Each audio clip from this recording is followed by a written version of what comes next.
are coming to you live from our Auckland Park studios in the heart of Johannesburg. This is Prime News on SABC 3. And here's what's dominating in your leads at this hour. The total voters roll stands at just over 29 million voters. First up, over 29 million voters are now registered on the voters roll ahead of the 4th of November local government elections. Motorists are in for a mixed bag of fuel price adjustments in August, with petrol users set to see some relief, while diesel users can expect price hikes at the pump from midnight on Tuesday. They will have to be pushed towards the restructuring of the municipal. For instance, they've got about 14 entities. And Finance Minister says the Johannesburg and Tshwane metros are going to have little option but to restructure their municipalities if they are to be sustainable.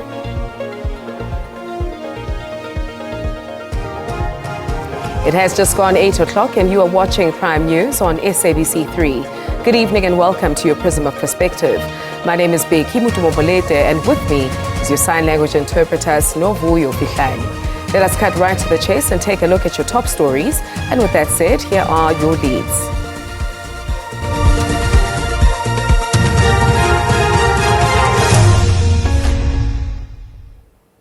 We launch with this. Over 29 million voters are now registered on the voters' roll.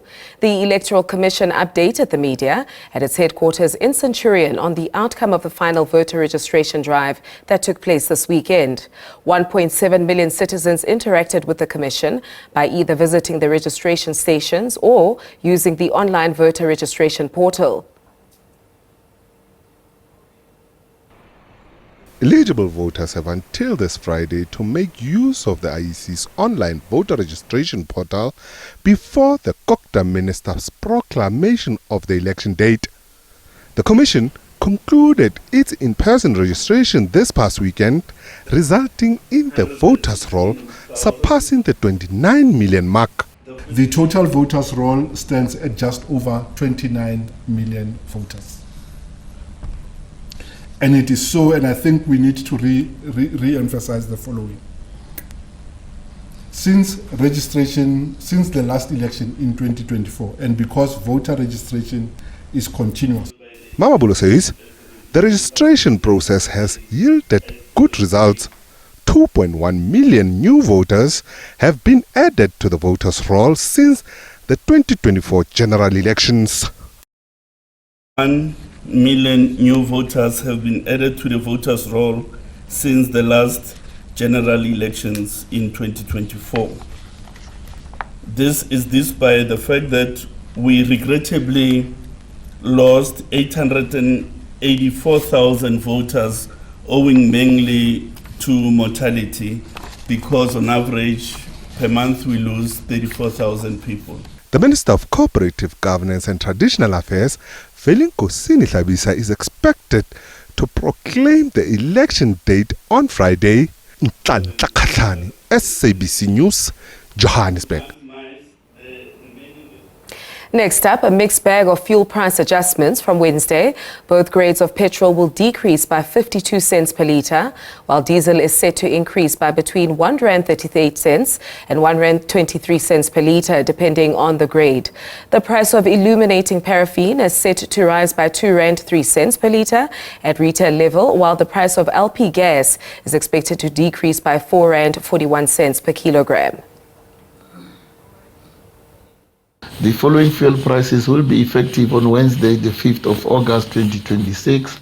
Both grades of petrol will decrease by 52 cents per litre. Diesel will increase by 123 and 138 cents per litre. Illuminating paraffin will increase by 203 cents per litre at retail level. Maximum retail price of LP gas will decrease by R4.41 per kilogram countrywide and R5.03 per kilogram in Saldanha in the Western Cape. The reason for these adjustments are as follows. The average Brent crude oil price decreased during the period under review. However, the prices of diesel and illuminating paraffin increased due to supply shortages caused by the escalation of the Russia-Ukraine conflict, which resulted in the export restriction by Russia. The rand weakened slightly against the US dollar during the same period. The prices of propane and butane decreased during the period under review. The slate levy decreased by 52.56 cents per litre from 113.94 to 61.38 cents per litre in the price structures of both petrol and diesel. To this now, the Johannesburg and Tshwane metros are going to have little option but to restructure their municipalities if they are to be sustainable.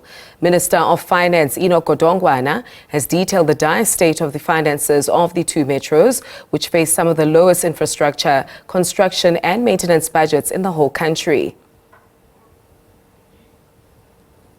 The Minister of Finance, Enoch Godongwana, has called for a forced restructuring in the Johannesburg and Tshwane municipalities. The two metros have been struggling financially with personnel costs crowding out on essential services such as water and electricity. Minister Godongwana says Johannesburg and Tshwane have lower capital budgets for infrastructure despite being the country's two biggest metros. The restructuring is going to be done by the municipalities, not by me. You know what I mean? In some instances, it's a different thing. In PE, you don't have a cash flow problem. You've got a governance problem. They've got money. They're sitting about a surplus of about 3.8 billion rand. But they can't fix lights. On the Public Investment Corporation, Minister Godongwana says the Reserve Bank now wants to regulate the PIC because it has tentacles in many aspects of the economy. Godongwana has refuted allegations that he is protecting suspended CEO Patrick Dlamini. Godongwana says the medium-term budget speech will see an allocation to the fund that will fight against gender-based violence and femicide. The ANC Women's League marched to the National Treasury to demand the allocation of the resources to fight gender-based violence and femicide.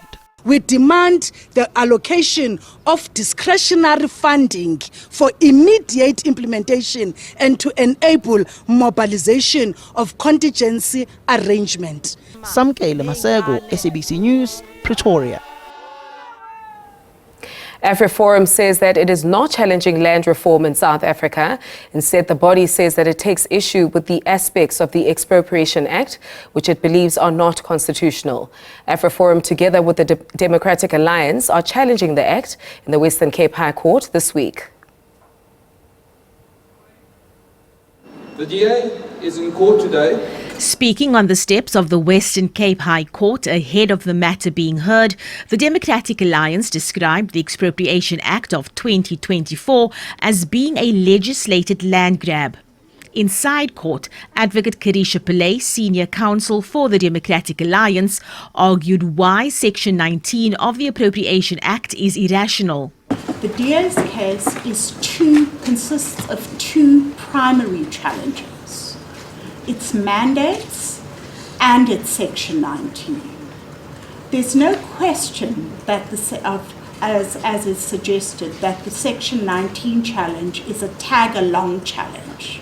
The DA also argues that the National Council of Provinces leg of the legislative process was not necessarily lawful. This is not a protection for a class. It's for every person whose property may be taken by the state. Die Vaderland Stichting says it protects the interests of farm owners. There are lots of difficulties that will arise here from, but you don't have to go there, because all you have to do is to find that legislation is contrary to Section 25(2)(b) of the Constitution, inconsistent therewith. AfriForum will continue its arguments on Tuesday. Abra Barbia, SABC News, Western Cape High Court. Political activist, scholar and former ANC member Tamika Blaiki has been announced as the PAC's mayoral candidate for Johannesburg. We give you more on this after the break.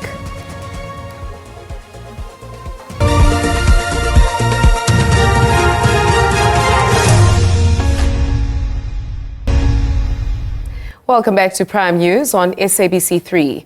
We turn to this now. 3 suspects have been arrested for the murder of Economic Freedom Fighters member Aaron Makola. Following the discovery of the body of the EFF member by the Political Killings Task Team, the unit investigators from Gauteng tracked down and arrested the suspects. The Gauteng Political Killings Task Team commenced its investigation into the matter on Monday, the 20th of July, after engaging with the family and obtaining crucial information relating to his disappearance. An extensive investigation led members of the Gauteng Political Killings Task Team to Delmas on Thursday, the 30th of July, where the EFF member was tragically found. Preliminary investigations indicate that he had been shot and killed before his body was dumped in a bush. The deceased has since been positively identified by his family. Investigations are at an advanced stage to identify and apprehend those responsible for the murder, including both the perpetrators and any individuals who may have orchestrated that crime. The Gauteng Political Killings Task Team is continuing its investigation to establish the motive behind the murder. Political activist, scholar and former ANC member Tamika Plaiki has been announced as the PAC's mayoral candidate for Johannesburg. He was announced alongside other mayoral candidates for the other 7 metros and 7 secondary cities. Johannesburg has proved to be a serious battleground for the November local polls. Some parties have thrown big names to become the first residents of the city of gold, and the PAC is also unrelenting. The PAC mayoral candidates are not being presented as celebrities or political messiahs. They will lead a collective team of councillors, activists, professionals, and community representatives. Comrade Tamika Plaiki is a seasoned cadre of this movement. We are welcoming him back into the PAC after a brief stint with the African National Congress. It's also not leaving anything to chance, rolling out its Deputy President Jackie Seroke, Secretary General Apapoe, and National Organizer Eddie Mfulwane as mayoral candidates for Ekurhuleni, Mfuleni and Tshwane respectively, while service delivery, eradicating informal settlements, and tackling corruption have become common election campaign promises for every candidate. The PAC says it is taking a different approach to win the hearts of the electorates. And there's that vibrancy about Johannesburg. There's that idiosyncrasy about Johannesburg. There's that uniqueness. There's something unique about Johannesburg. It's a pity that the politics have not connected with the vibrancy of the people. Ntebu Mokobo for SABC News in Johannesburg. Also making headlines, the state's new witness in the attempted murder trial against Vusimuzi Cat Matlala and 4 others has reiterated that the first accused was never assaulted during his arrest in 2024.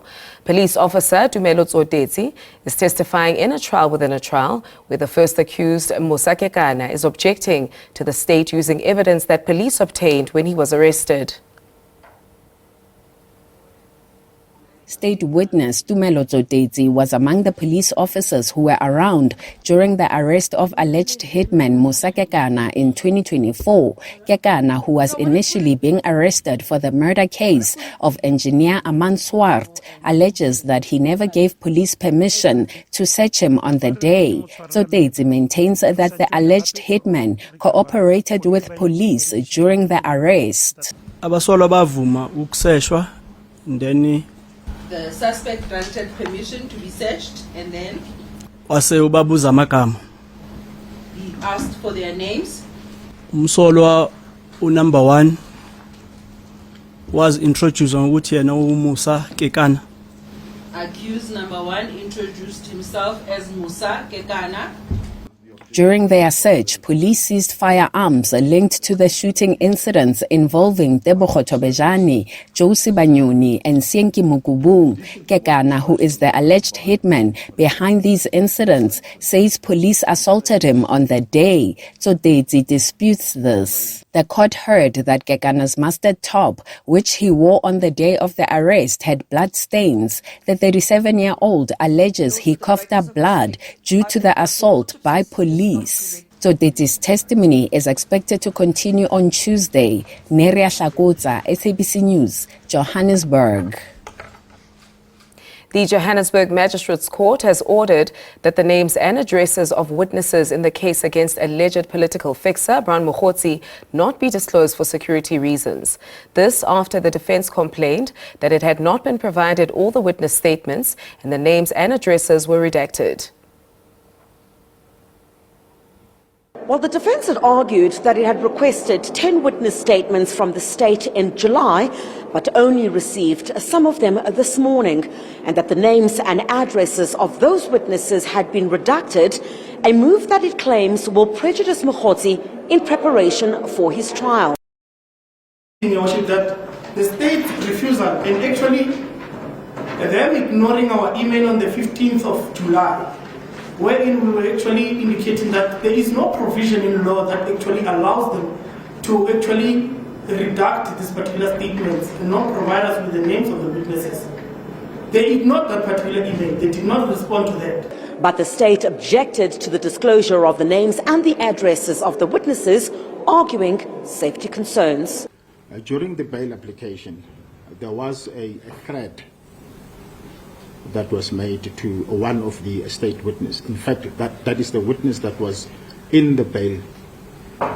And the name and address of that witness was given, and then that witness was visited by the wife of the accused.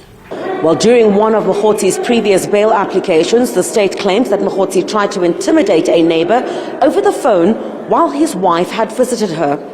But it's understood that an intimidation case was only opened against Mokhotsi's wife. I would not make an order that the names and the addresses of those witnesses in those statements be revealed at this point in time. The application for having those names and addresses revealed is dismissed. Is back in court on the 20th of August. Crisalda Lewis, SABC News at the Johannesburg Magistrates Court. The break, the sound of music has found a new home in Emelo, Mpumalanga, as the Department of Education officially hands over the Lucky Dube School of Performing Arts. We have this and more for you when we return.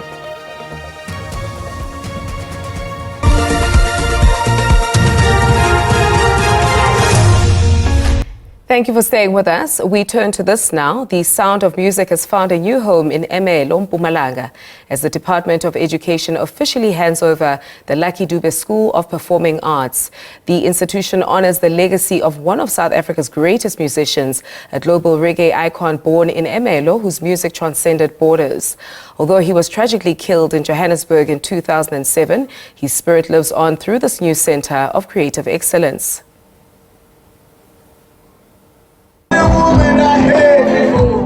A fitting tribute in a town where Lucky Dube's journey began. The Lucky Dube School of Performing Arts is now open.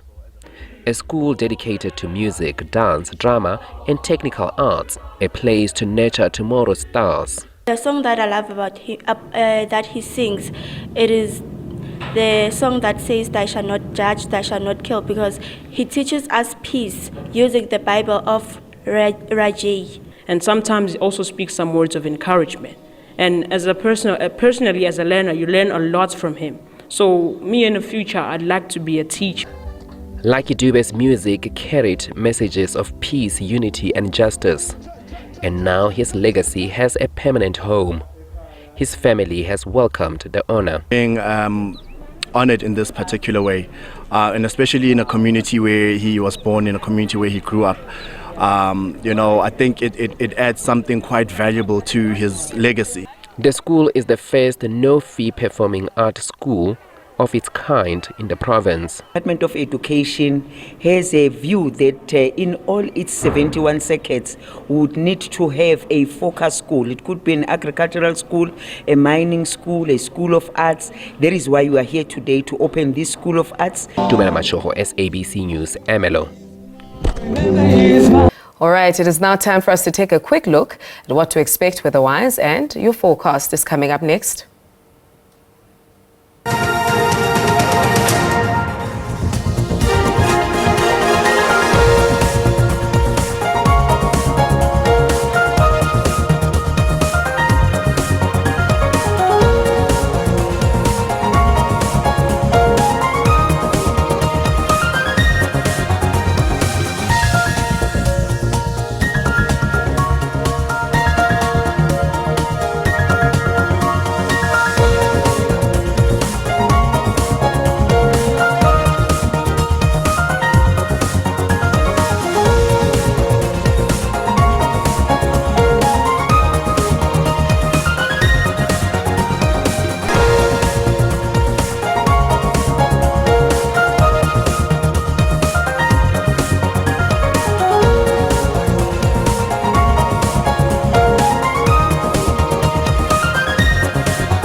have reached the end of our broadcast for this evening, and we thank you for spending your time with us. Join us again tomorrow evening as we give you more of the details you need. Until then, from all of us, it is good night.